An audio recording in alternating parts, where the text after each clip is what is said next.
Մենք դարձնելու ենք ժամկետային ծառայությունը 1 տարի։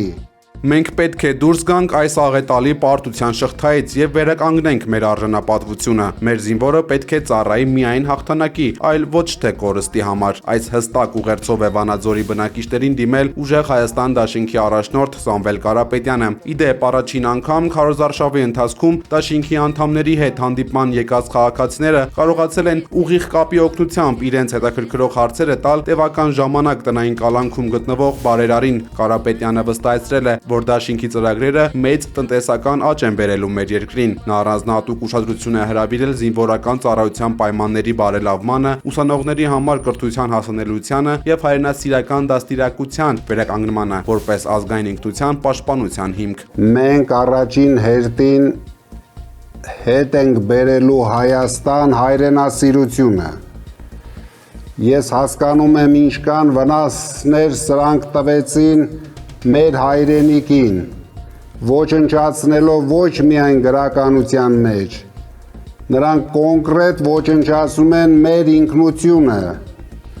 նրանք հարձակվել են մեր եկեղեցու վրա, դրա համար մենք ստեղծելու ենք նոր հայրենասեր հասարակություն, բոլորը պետք է պայքարեն Հայաստանի բարգավաճման համար, որ մենք ունենանք ուժեղ Հայաստան։ Արմատական փոփոխություններ բերող Ուժեղ Հայաստան դաշինքի առաջին համար Նարեկ Կարապետյանը խոսել է ընտրություններին մասնակցության մասին։ Նա կոչ արել քաղաքացիներին ակտիվ մասնակցել ընտրություններին, ընդգծել, որ յուրաքանչյուր ձայն որոշիչ է լինելու երկրի ապագայի համար եւ որ Ուժեղ Հայաստան դաշինքը հավատարիմ է իր ծրագրի բոլոր կետերին։ Ով չի գնում ընտրատեղամաս, ձայնը գնում է Նիկոլին,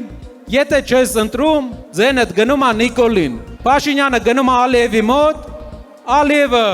ինչ դնում է իր դեմը, ինքը համաձայնվում է